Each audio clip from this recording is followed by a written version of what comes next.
Halo, kembali lagi dengan channel edukasi bersama. Hari ini ada kabar baik bagi pensiunan dari PT Taspen. Di masa pandemi COVID-19 yang tak kunjung usai, tambahan pendapatan menjadi harapan semua orang, terutama para pensiunan.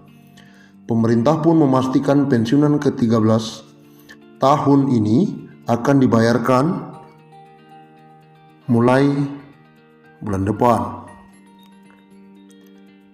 Brand Manager Kantor Cabang Utama Jakarta PT Taspen, Aryadi menjelaskan, berdasarkan petunjuk teknis pelaksanaan pembayaran pensiun tahun ini akan dilaksanakan bulan depan. Pembayaran dilakukan sesuai sebesar penghasilan.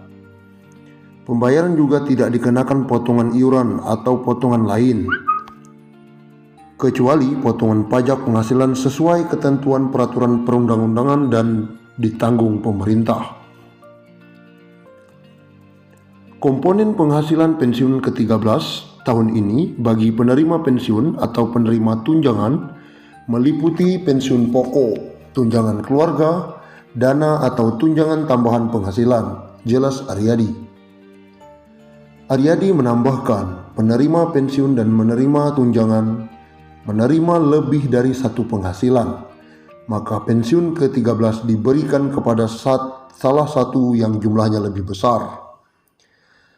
Sementara penerima pensiun dan penerima tunjangan sekaligus sebagai penerima pensiun janda atau duda atau penerima tunjangan janda atau duda, maka diberikan kedua-duanya pensiun ini.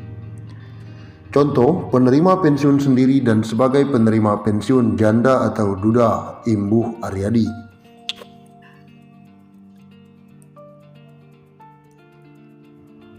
Selanjutnya,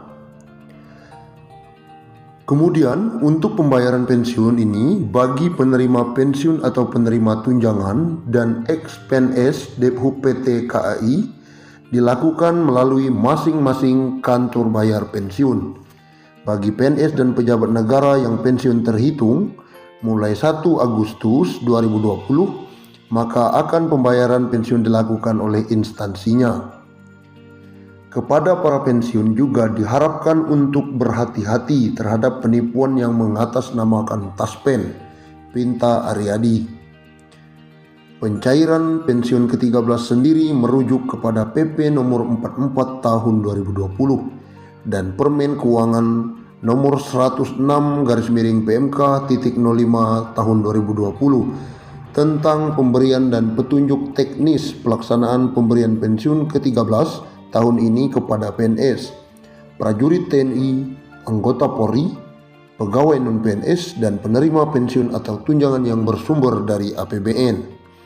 Ini luar biasa berita hari ini ya, berkat untuk para pensiunan PNS. Terus ikuti channel kami, subscribe. Presiden Joko Widodo atau Jokowi menaikkan peraturan pemerintah nomor 24 tahun 2020 tentang pemberian THR kepada PNS, prajurit TNI, anggota Polri, pegawai non-pegawai negeri sipil dan penerima pensiun atau tunjangan. Dalam belet yang ditandatangani oleh Presiden Jokowi, pemerintah paling cepat membayarkan THR Idul Fitri untuk para ASN paling cepat 10 hari setelah Hari Raya Idul Fitri. Tunjangan Hari Raya dibayarkan paling cepat 10 hari kerja sebelum tanggal Hari Raya. Bunyi pasal 15 ayat 1. Meski demikian, THR bukan berarti pasti dibayarkan sebelum Lebaran. Dalam PP tersebut, tetap memuat pasal 4 ayat 2 PP nomor 36 tahun 2019 yang menyatakan THR bisa dibayar setelah Idul Fitri. Ketentuan tersebut dimuat dalam pasal 15 ayat 2 di PP nomor 24 tahun 2020. Dalam hal tunjangan hari raya sebagaimana dimaksud pada ayat 1 belum dapat dibayarkan. Tunjangan hari raya dapat dibayarkan setelah tanggal hari raya, bunyi pasal itu. Selain itu, PP 24 tahun 2020 juga memasukkan calon ASN sebagai penerima THR. Selain mengatur penerimaan untuk ASN, TNI Polri maupun penerima pensiunan. Di luar calon ASN, besaran THR diberikan dengan nilai 1 bulan penghasilan yang diterima di 2 bulan sebelum hari raya sesuai pasal 6 ayat 1. Apabila ada selisih penerimaan antara 2 bulan sebelumnya dengan sekarang, pemerintah tetap membayar selisih tersebut kepada ASN. Khusus calon ASN, mereka hanya mendapatkan 80% dari gaji pokok PNS, tunjangan keluarga dan tunjangan jabatan atau tunjangan umum. Pemerintah memutuskan untuk kembali memperpanjang pelaksanaan kebijakan aparatur sipil negara bekerja dari rumah. Kebijakan ini sebagai respon atas upaya pencegahan perluasan penyebaran virus corona atau COVID-19.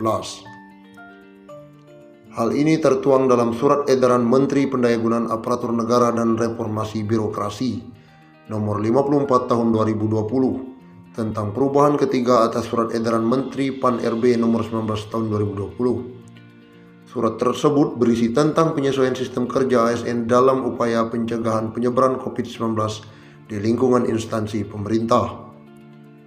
Diperpanjang hingga 29 April 2021 dan akan dievaluasi lebih lanjut menyesuaikan dengan keputusan Kepala Gugus Tugas Percepatan Penanganan COVID-19 terkait status keadaan pandemi COVID-19.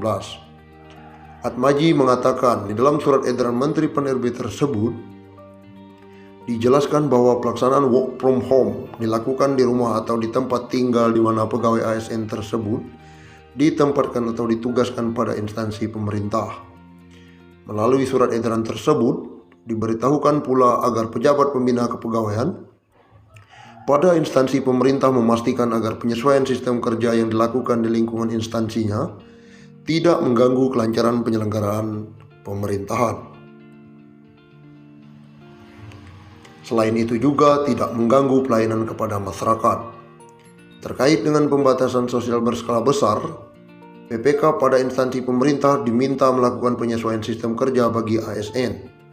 PPK dapat menentukan ASN yang bertempat tinggal di wilayah PSBB untuk menjalankan WFH selama masa PSBB.